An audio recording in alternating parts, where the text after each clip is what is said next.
Welcome to Reflections on Water. I'm Anna Wildeman.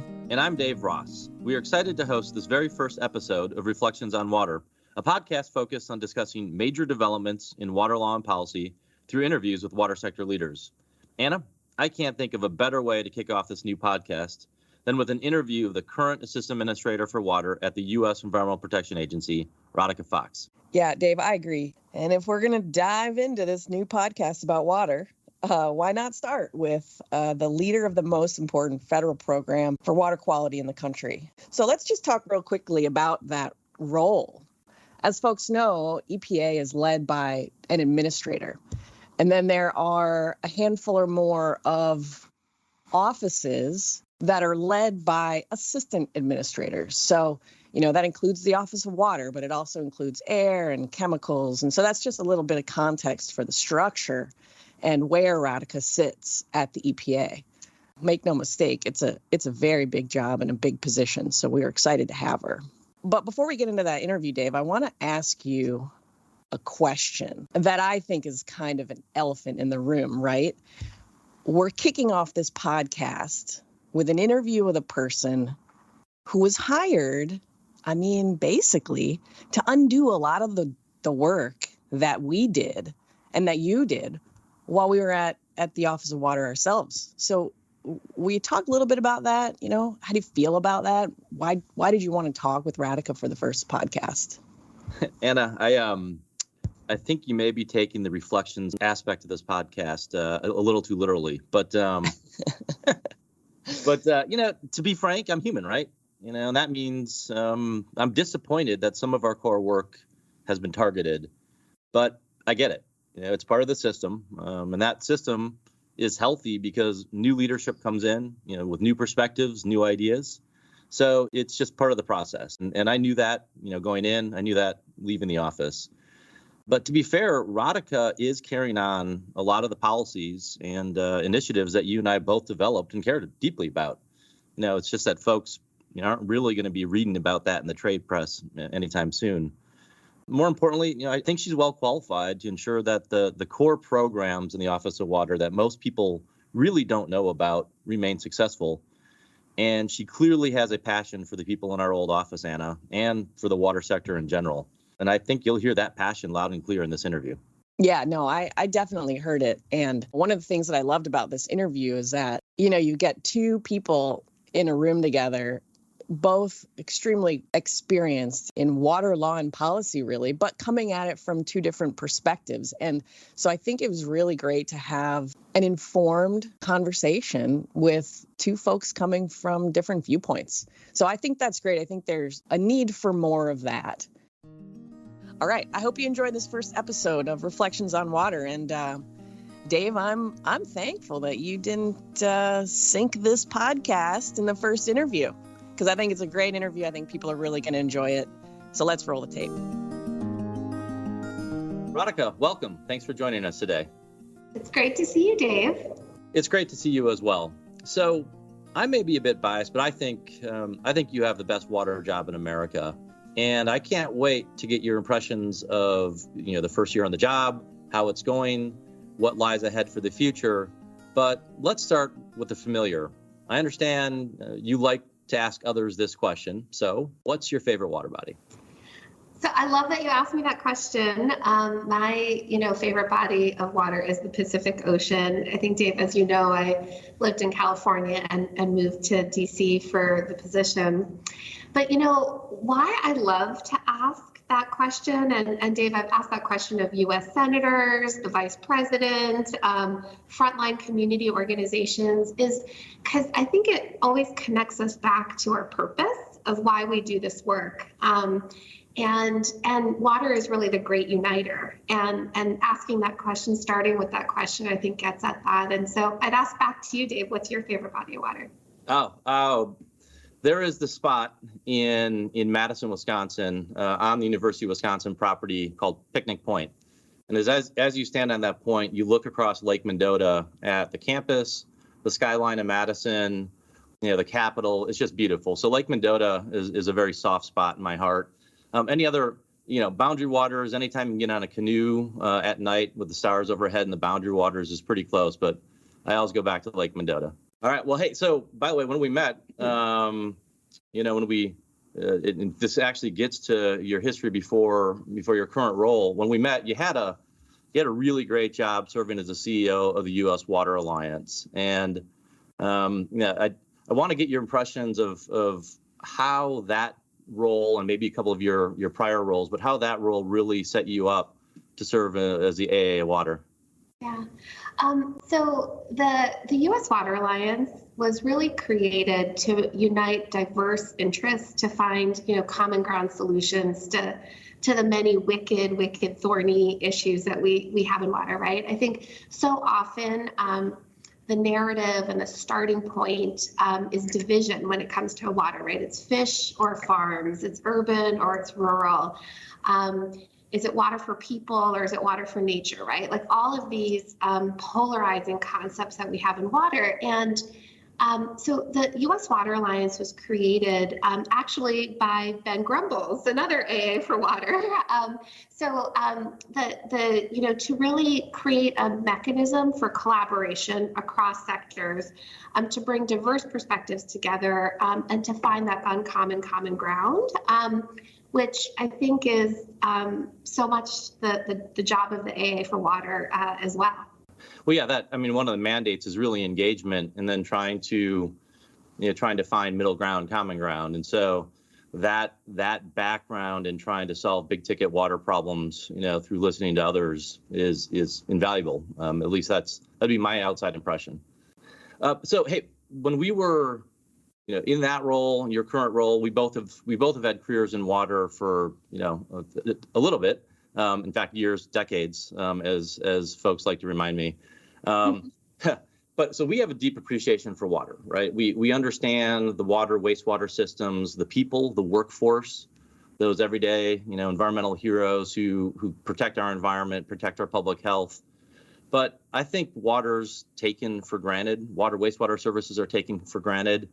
You're building on, the role you just talked about as the CEO of the U.S. Water Alliance, and now into your water quality position, from a federal standpoint.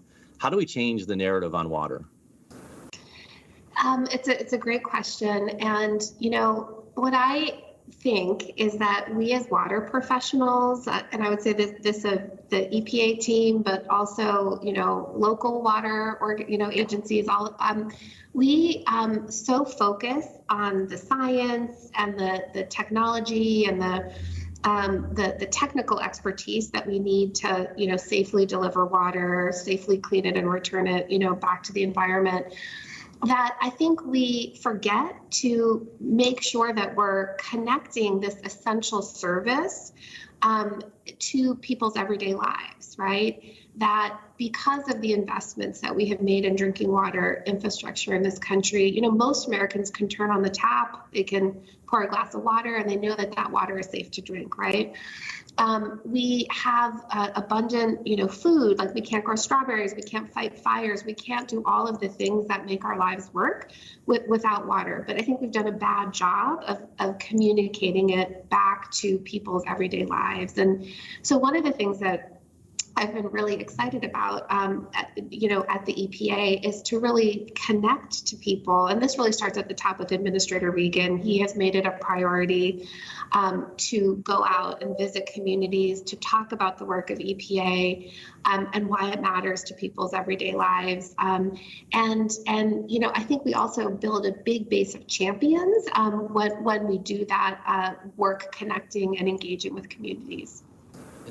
So part of getting out, and I've watched from a distance the engagement with the communities, particularly with the new money for infrastructure investment, and that actually I want to pivot a little bit to your transition into the role.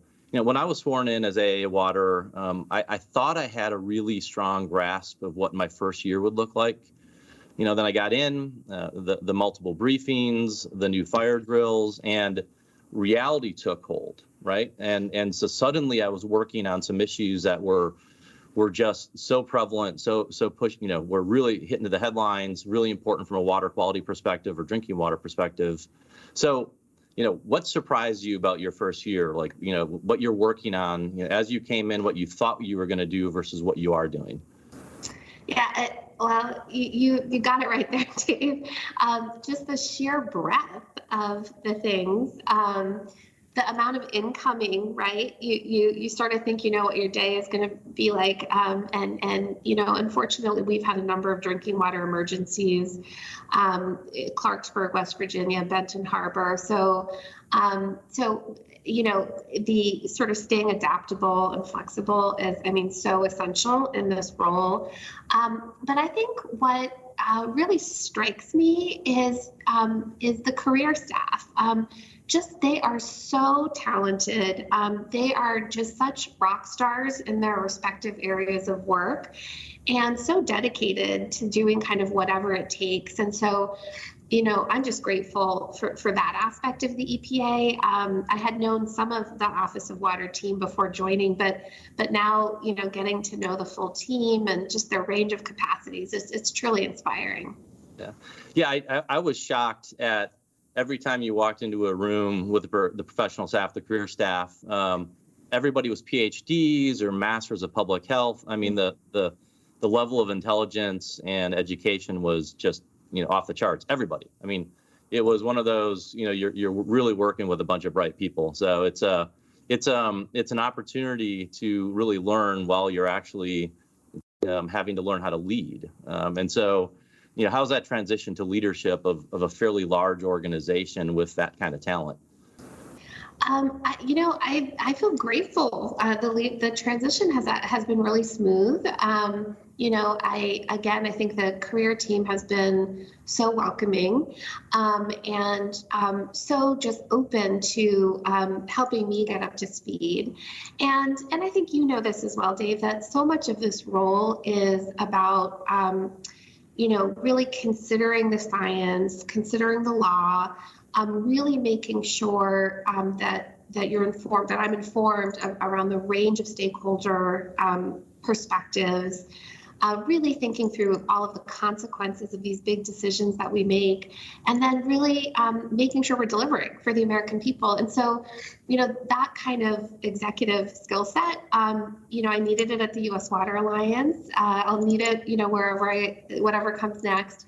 And I think that, coupled with the tremendous career staff and their willingness to partner and collaborate, not only here in headquarters, but across the regions. I mean, there's such amazing talent in all 10 of our EPA regions that I also really benefit from. Yeah, I loved that. One of the things I really loved about that job was that intersection between law, policy, science, and the big ticket, impactful decisions that are difficult. It was just every day was a new challenge. So as you look back in your first year, we talked a little bit about the day-to-day will change your overall work plan. But as you look back, what are you proud of? What are you satisfied of accomplishments, things that you were able to do, were able to get done in your first year? Yeah, that's it. It's a great question. So I think, it's easy kind of when you, I think last week was my 1-year anniversary. And it's easy to kind of tick off, these rules, these X number of infrastructure dollars or projects invested in. But, to kind of pull back from that, I think one of the things that I'm really proud of is, really trying to center what we're doing within the Office of Water in the lived experience of the constituents that we serve. One of the things that Administrator Regan has, said to me and all of his AAs is, look, we can't do the work of the EPA sitting behind a desk in Washington. We really have to understand the impacts of the choices that we make on the constituents that we serve. So I am really proud of, bringing that perspective to the range of regulatory rules that we've been working on over this last year. Many of them are, of course, still in motion and development. I think also centering a lot of the work that we do on equity, recognizing that certain communities have been disproportionately impacted by the choices that we make at EPA.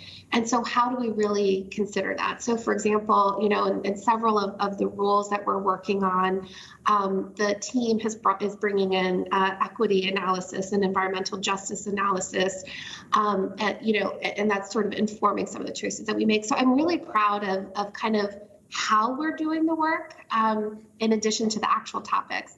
I think a second accomplishment and kind of fabulous experience from this last year was getting to work on the infrastructure package. Probably in my third or fourth week, we got the first sort of framework from the White House around water, and getting to work hand in hand with the team in the White House around President Biden's proposal, historic investment in water, and then being able to provide the technical assistance as it sort of wound its way through the congressional process, and then getting it done. So I think that was a huge accomplishment, and just tremendous to see how the president and Congress came together in a bipartisan fashion and made it to the finish line. So I think that was a huge accomplishment and an experience that I will always cherish. So, for the record, I'm wildly jealous. You should be. $50 billion in water infrastructure, Dave. How lucky am I, right? So extremely lucky. I was fortunate to get plus ups every year and new programs to roll out, new grant programs, but the scale, the opportunity. And so let's use that to talk a little bit about what lies ahead. How do you deploy? How do you resource that inside your office? You only have so many staff, and you have a lot of priorities. This infrastructure money, I don't think the outside world really appreciates how difficult it is to build up programs and then roll money out. So how are you grappling with that? Yeah, I mean, to me, it's all about partnerships. So, one of the things that I think is really an asset about the choices that Congress made around the infrastructure package is that most of the money is going through established programs. So of that $50 billion, about 85% is going through the SRF, the State Revolving Loan Fund program. So of course, these are, long-standing successful programs. We've put out billions and billions of dollars, through the SRFs. The states know how it works. We know how it works. The regions are great partners in all of this. Now, of course, that there are some new carve-outs. So the $15 billion dedicated to lead service line replacement, the $5 billion for PFAS and emerging contaminants. So, there are certainly program design issues there, but I think we're starting from a strong foundation, which is great. But then as far as how we're gearing up for implementation, it's really through partnership. We're focused on kind of working with the states and a lot of stakeholders on the guidance that we'll be issuing at the end of February to states around the SRF money in particular. We're also in very active discussions. I'm actually, Dave, talking to every single environmental secretary in all the states and territories to really hear what are their challenges, how do we partner, what kinds of support resources do they need, as they're really helping to implement and get the project started. We're also really going to be focused on the technical and community assistance. A huge priority for these resources is how do we make sure that disadvantaged, under-resourced communities, whether in rural areas, urban areas, suburban areas, really get their fair share of these resources, because we know there hasn't been equitable access in the past. And so we'll be also investing in partnerships that build the technical, financial, and managerial capacity of local municipalities to, we hope, access these funds in an unprecedented way. So it's really through partnerships. I think many of the career staff who lead this work recognize this as a generational opportunity. So they're excited, and they're also staffing up. So, Dave, better than anyone, EPA is a great place to work. So check out US Jobs. jobs. Check out our website. We're hiring.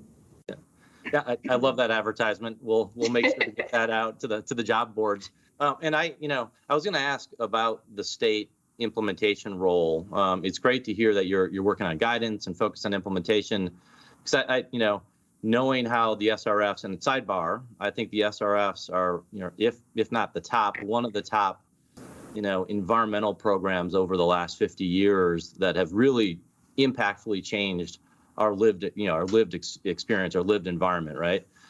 So I was a little worried about the states having the staffing to be able to deploy all that new money. But is there additional money for the states to be able to operate their programs, or does all of it have to be wheeled out to on the ground work? So the states do have their administrative set aside, which they have available. Some of the technical assistance dollars that we'll be putting out will be about supporting states in being able to implement these resources. But you're absolutely right, Dave, that the states will have capacity challenges. We're in active discussions with them. I mean, I also think some of the local utilities that we're talking to who will be applying for these SRF funds are concerned about that as well. In addition, it's great to have all of these resources, but we are keeping an eye on things like the supply chain challenges that exist in general, worker and contractors availability that will be an issue in some regions, and I think we're going to need to be in partnership, problem-solving mode to support those communities. Yeah, supply chain. You're the first AA who's ever had to sign a 1441 notice under the Safe Drinking Water Act. Who would have thought, right? Yeah. Well, so we've talked. You've mentioned environmental justice and equity, and we've talked infrastructure. What I know you've got a couple other really big ticket issues you're working on. What else? As we look forward to 2022, what are you thinking about? Absolutely. Well, one priority that we really both share is around PFAS. And so I've been really excited to be able to continue on the work that you did while you were here at EPA.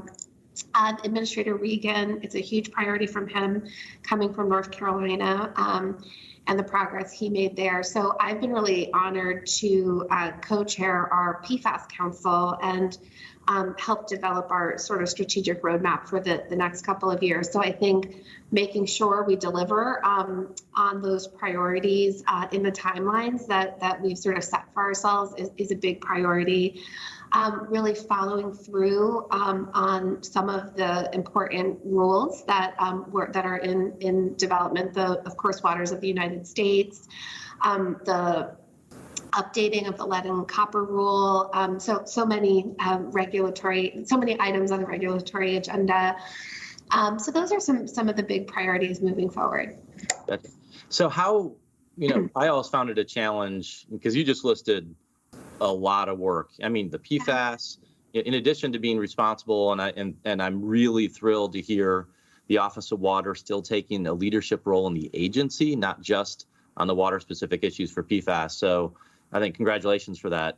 But between PFAS and lead and copper, and of course the WOTUS saga, how do you? And you mentioned on the timelines you laid out, and some of them are pretty aggressive timelines. Like, how do you prioritize? Like, in not just your individual day, but looking forward to the calendar, how do you hit sort of the benchmarks that you've set for yourself, or that the administration has set for the team? Yeah, well, how does the saying go? Many hands make light work, or something like that, right? And I mean that's really what it's all about. If this was me by myself, it wouldn't be possible. But I'm a member of an amazing team, both in the Office of Water, but really across the agency. I mean, that's one of the things that I've so appreciated and learned, about is how collaborative the EPA is. When we're doing a big rule, or when we're, developing this guidance, when we're figuring out how we're going to implement, $50 billion, all of these things, we've got all of the great team in the Administrator's Office, the Office of Policy, the Office of Public Affairs, Congressional Affairs, and they're all rowing with us, right? And then, my gosh, the gem of the EPA is the regions. I have had such a wonderful experience working with the water division directors in these regions. I mean, they really have their pulse on what's happening across this country. And so I think we're going to get it all done because many hands make light work. All right. Well, I love how you brought in the regions, because I think a lot of people, especially the water practitioners at the federal level, think headquarters and not, you have individual headquarters in 10 regions across the country. It actually is an accelerator. So it's but it also trying to figure out how to coordinate that. I've got to ask, oh, by the way, sidebar, you mentioned Ben Grumbles earlier. He was involved in the WOTUS saga years ago. Obviously every AA has had to grapple with it. So I'm just going to say good luck. Thank you. and we'll move on. I've got to ask water reuse. It was a passion of mine. I love that team. Speaking of great team internal to the agency, what are your views on water reuse? Yeah, well, I mean, first of all, thank you for your leadership and vision around water reuse. You just set up a great program, and you're right, it's a great team. And that work continues. And that work is, I would say, more important than ever, with the epic drought that faces used to say just the Western states, but not anymore, right? And so that work is so critically important. And so, we continue that work both through the water reuse team, through the drought partnership that, includes a range of federal agencies. Certainly, I think, the infrastructure resources that we have can certainly support more of these really great water reuse, projects around the country. And I suspect, especially in the Western states, there'll be a lot of investment on that. So, it's a great body of work. It's a great team. And thank you for really getting it going. Well, I really appreciate that. I really do. In fact, one of the sort of the reasons to do the water reuse action plan and to engage on that, you mentioned drought. You get to serve on the drought resiliency partnership and all sorts of really cool cross agency, not just in the federal government, but at the state level. One of the things that we discovered was the need for really strong coordination across the federal agencies with water portfolio. The water reuse was one of the aspects of that, but trying to figure out how to deploy resources not just within EPA but across the federal government. Informally formed that sub-cabinet, eventually got memorialized in an executive order.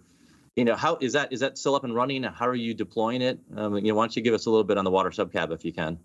Yeah, well, I guess there's another place I have to thank you, Dave, for your leadership. It's been really great to have the water sub-cabinet.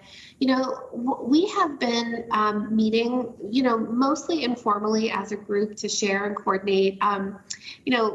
I was lucky to be a day one appointee, and then, I was confirmed by June, but a lot of my counterparts in some of the agencies are still kind of working their way through that process. So as more of the principles get in place across the agencies, we're intending to do more together. But really for this last year, we did a lot of coordination, particularly around the infrastructure resources. In 2022, we're moving forward with sort of on a quarterly basis, taking up, different topics and having both more external engagements together as a federal family as well as that ongoing internal coordination. For the first quarter of 2022, we're going to focus on tribal drinking water infrastructure issues, really at the behest of Interior and some of the other agencies. But, that's how we kind of plan to continue. But it's a great platform, Dave. So I want to thank you for having the vision and helping set it up. And what's so interesting is that there are a lot of mechanisms for really, I think, an unprecedented level of collaboration across the agencies. I'm also really honored to serve on the America the Beautiful initiative. Brenda Mallory at White House CEQ has a water advisor. So we're coordinating on a range of things. So in addition to the water sub-cabinet, there's all of these other platforms for the agencies to come together. So it's really quite exciting.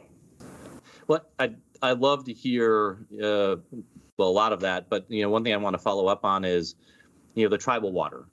That was something that was always it was a funding issue, it was an authority issue.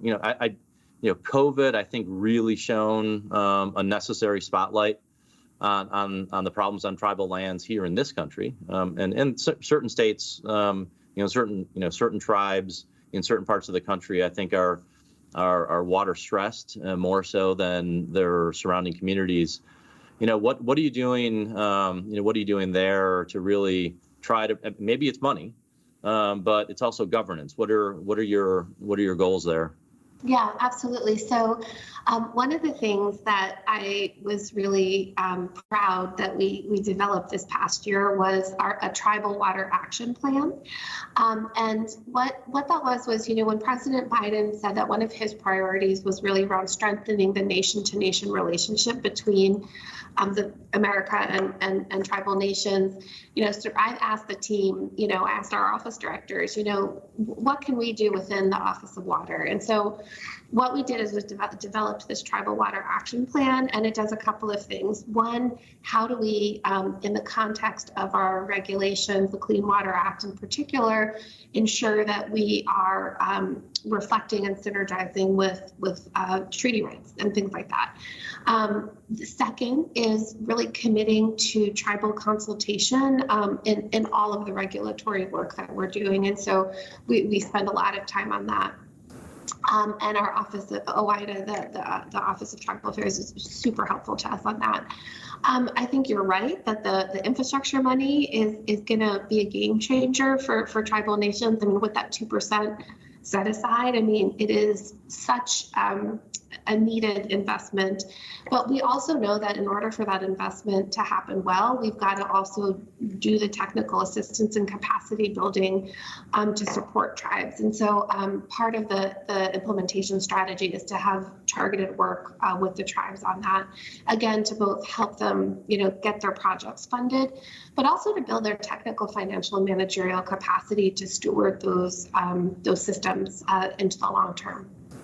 So congratulations on an initiative. It's been a big ticket issue. I love the focus on it.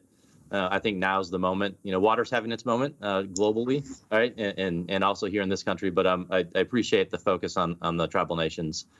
So we're gonna pivot because it's one we could probably talk all day, but I suspect that's your calendar is packed. But 50th anniversary of the Clean Water Act.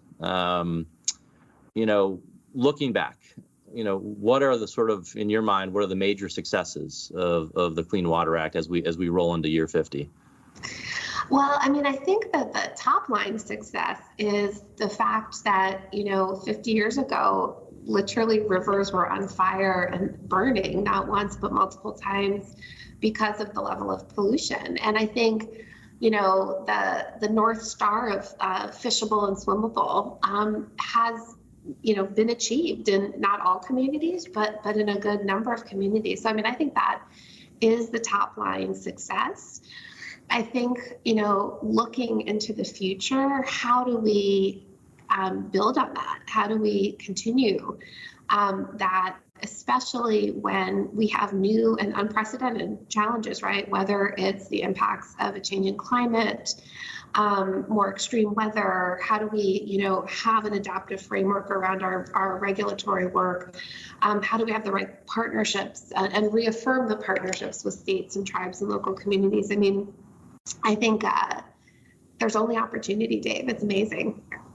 So I think listening to some of your earlier comments and then the way you transition from looking back to looking forward, if I could sum up your comment, but I want to test this, is, the future of Clean Water Act is to be thinking about community-based, be thinking about on the ground, how do you improve the sort of, I think you used the phrase, the living experience. But is that sort of the focus going forward? I think so. And also that it's really, and this gets back to why this is, as you said, one of the best jobs in water, if not the best job, right? You've convinced me, Dave. I do think it is. And it is because we get to work with everybody, we get to work with agricultural leaders who are, feeding the nation, right? We get to work with industry that's growing our economy. We get to work with community organizations and drinking water utilities and wastewater utilities. I mean, it goes on, and states, right, who are our primacy agencies and partners. And so, so I think that, when I think about the future of the Clean Water Act is like, how do we partner all of these stakeholders who are impacted, right? How do we partner to manage the complexity together? Because, we've made a lot of progress, but our water resources continue to be, vulnerable. And so how do we do that? I also think the future of the Clean Water Act is also, how do we think about the range of tools that we have, right? We have the regulatory framework, but we also have now this huge investment in water infrastructure and like bringing those things together in a harmonized way. I think will again, I think lead to this next great chapter in our nation's water history. And I'm just so honored to get to be a part of it. So you mentioned one of the great opportunities is you get to work with everybody. You'll find in your day-to-day life, it's how do you talk to everybody? It is, it's a blessing, and then it also becomes sort of a management challenge. Is your demands on your time from so many people, and which I'm going to be respectful. I know you have a very busy schedule, so I want to transition. We started personal, we got some substance. I want to end a little bit personal. As we help people understand both you and your role. I'm going to ask you, what's your best day on your job so far? Oh. I mean, can I pick two? Yeah. Hey, you've got the A title. You can do whatever you want. So I think one of the best days was in mid-November, watching the president sign the infrastructure bill. And it was cold, it was windy. We were on it was COVID, right? So we were all outside. But and to sort of see a set of bipartisan congressional leaders standing there with him while he signed that was a moment. And what it's going to mean, for a generation of Americans.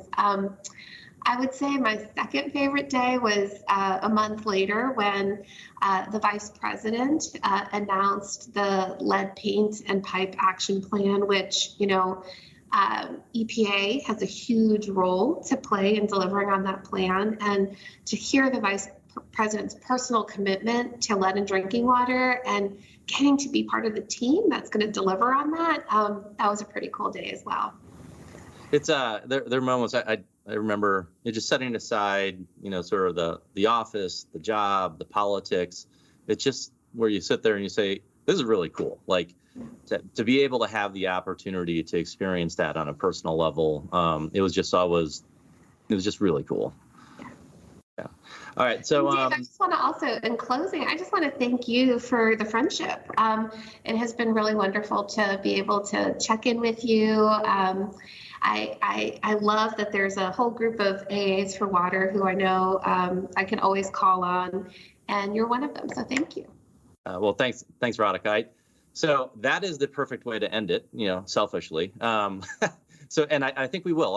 I was gonna ask if you have, closing thoughts that you want our listeners to be thinking about going forward. I really appreciate that comment. I too really value the relationship. I value your passion not only for water but for the job, the responsibility, the people. There are great people in that office, and I know you're going to take care of them. And for me and others before me, we deeply appreciate that. So, any closing thoughts? Well, I just said this is water's moment, and I think together we can all meet the moment. Thank you so much, Radhika, for joining us. Congratulations on what we've agreed now. It's the greatest job in water. Thanks for being the first guest on Reflections on Water, and good luck in the future. Thank you. Thanks, everyone, for listening to this podcast. We appreciate your participation. Because we are lawyers, and lawyers as a species have a strange affinity for disclaimers and sneaky fine print, We need to mention that this podcast is intended to be educational, and we certainly hope that it is. It is not intended, however, as legal advice and does not establish an attorney-client relationship with our listeners. Water is constantly changing its surroundings. The same is true for water law and policy. It is constantly in flux, and the information you heard today may someday change in the future. Our goal with this podcast and associated website is to help you stay on the leading edge of that changing informational tide. We hope you join us for future discussions with water sector leaders. Thanks again for diving in. Copyright Troutman Pepper Hamilton Sanders, LLP. Users of this podcast may save and use the podcast only for personal or other non-commercial educational purposes. No other use, including, without limitation, reproduction, retransmission, or editing of this podcast may be made without the prior written permission of Troutman Pepper. If you have any questions, please contact us at troutman.com.